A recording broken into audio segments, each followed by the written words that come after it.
Now when we talk about grade, there's one thing that we have to talk about grade.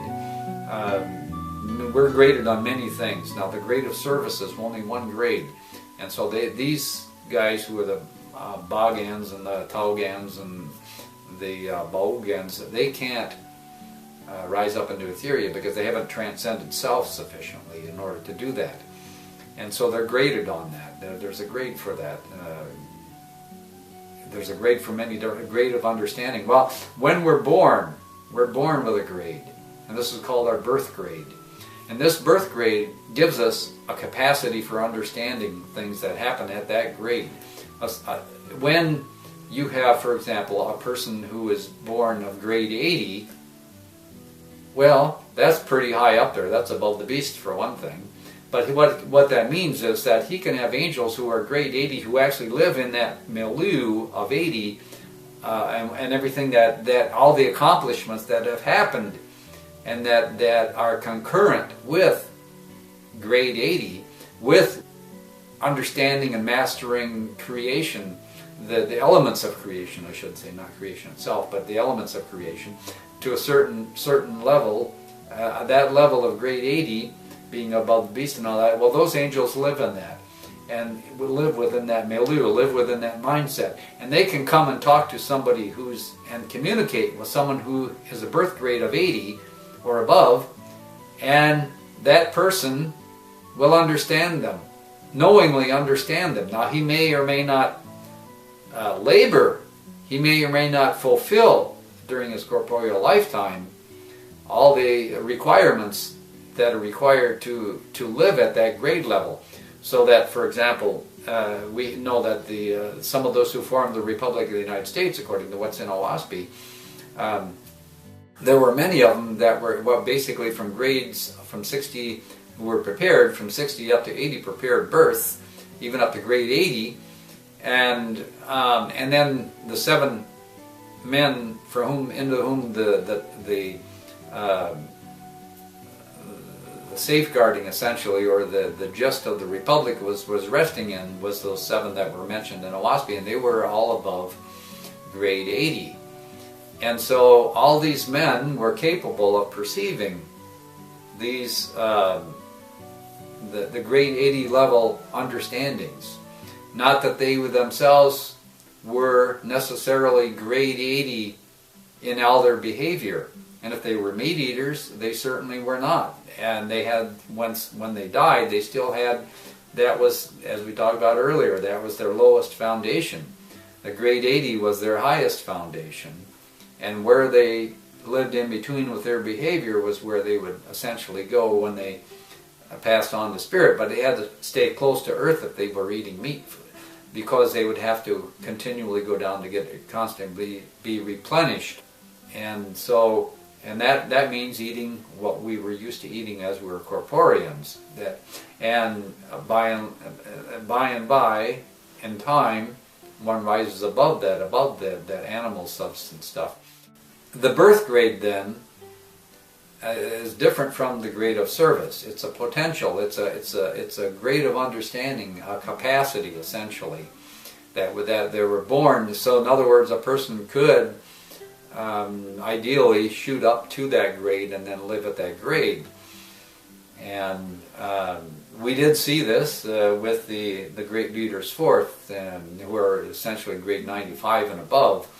With Po and Chine and Iowata and Brahma, who was grade 99 in that regard.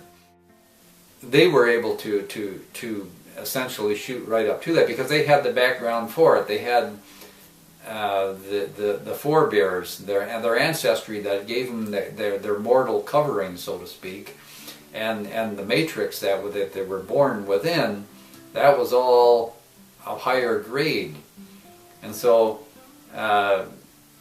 those of us who didn't have that in their forebears for 6 generations back above us, well, we have the beast within that we have to learn to transcend, and to a much greater extent than what they did. But we can still grow in our understanding, in our capacity at these different grade levels, and we can experience understandings on these greater grade levels.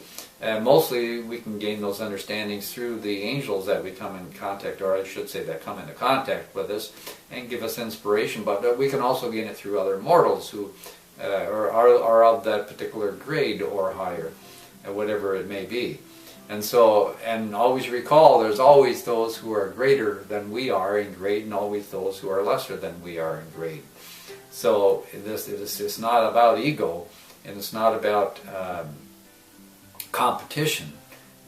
Essentially, well, from a prophet's point of view, we look to see where people are in their grades, and then we can see how things are moving together with regard to Oahspe, and we can predict certain things, where they are in the cycles and so forth, and where the earth is going through Etheria and all that. We have this, so we have the beast within, and essentially the first 33, the beast is extremely strong. The beast with the animal man.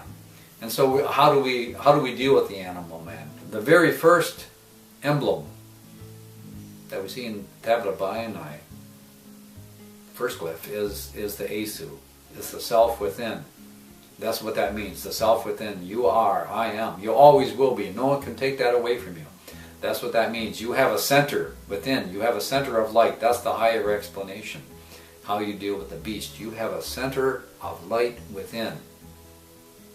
Because you are a spark of light from Jehovah, from the Creator, the Almighty, the I Am, the S light, a soul light. And that spark that came from Jehovah, you're that spark. That's you. That's you. And when you build on that light grows. And you can become like a god eventually, or a goddess eventually. And so we have to, how do we do that? And well, that's what the inner temple is about, and we'll talk about that some other time, about how we can build that. But for right now, it's important to understand that we have that within us. That's what Esu represents. So when we're dealing with the beast, and we're pushed all the way back to our foundation, that's our foundation. Right there, that center of light. That core of light, that spark of light.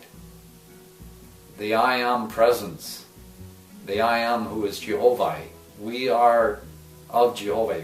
We're not Jehovah, but we're a part of Jehovah. And that's who we are. That's our S-man. And then this is how we're dealing with the beast. This is, Bienei tells us how to deal with the beast. Tells us about the beast.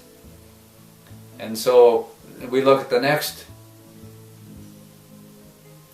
emblem or glyph, because we just looked at the foundation, which is the I Am, the lesser I Am, the small I Am, but still a spark of Jehovah's light, the I Am within.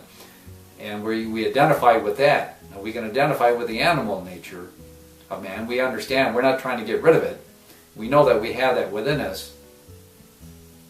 But what we want to do is we want to make sure that we don't lose that light within us. We don't want to gain our